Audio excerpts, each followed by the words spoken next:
guys, it's Marta from Call of the Wild Canine Training, and we are back with our daily dog training, and today's number 6. And we're gonna go through two topics at the same time because they more or less work together. So I really want to cover both together, so it's all nice in one piece and it's all in one video, so it'll be easy to find.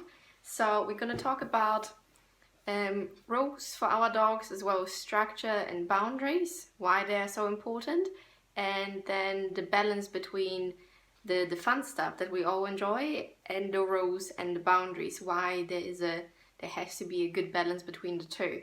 So first, about the rules and the structure and boundaries. Structure in every dog's life is very important, as well as rules. Whatever those rules are, it's completely up to you. For example, it could be every time we open the door, doesn't mean you can rush through it. Or if you get out of the crate, you can't rush through the door.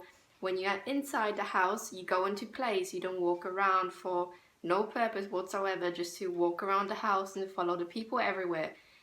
So you send your dog to place. As soon as you're inside the house, you go into place, and you don't leave place until you are asked to.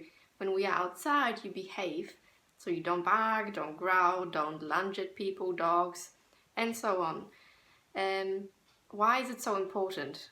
A lot of dogs are more or less like a autopilot. They just see a dog, bang, rush through. They see the leash, jump up, get all excited and wind up, and they don't think about really what they do. It's just a habit of, this is how I behave and it's okay. So your dog, if you're not happy with something that your dog is doing, there's no way he can know that if there is no rules and no structure in place. So once they are in place, you can hold your dog accountable for those things, and gets them into a mindset of trying to make good choices instead of poor choices. So like, I should not rush through the door because otherwise I'll be corrected for it. Because I mean, and it's not only annoying, but it can also be dangerous. If you think about you going with your dog in a car somewhere for traveling, whatever, you open the door and there's traffic. You don't want your dog rushing through the door. You want it to wait until it's released. So it's safety as well as, just simple management stuff. So you get your dog into thinking about what they do and actually be active instead of just moving and rushing through life without thinking about what they do.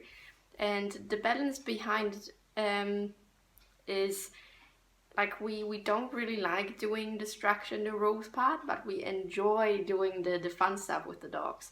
So we try to find a balance between the two. So you can't have heaps of fun and only little boundaries and little rules. It has to even itself out. So it doesn't mean you have to have only rules and only structure, only do obedience and do all those things and not be able to do the fun stuff, because that's what we have a dog for. It's our companion. We love those guys and they're just amazing. So we want to spend the quality time with them. So if you want to do lots of fun stuff with your dog and be, let's say, more allowing with certain things, then have more structure and more rules for the dog to hold him accountable for, to be able to give him the freedom of being able to walk off leash outside, because he has the recall down 100% and he will not think about not coming back, or he won't approach strangers and jump on them, or he won't rush up to other dogs. So you have those rules in place, like this is how we behave outside, and this is why you get to be off leash. Seems pretty easy, pretty cool. So you still get to do all the fun things with your dogs, but they are being held accountable for how they behave, and you have told them prior how you expect them to behave. Awesome, I hope that helps. And then we'll be back tomorrow with number 7.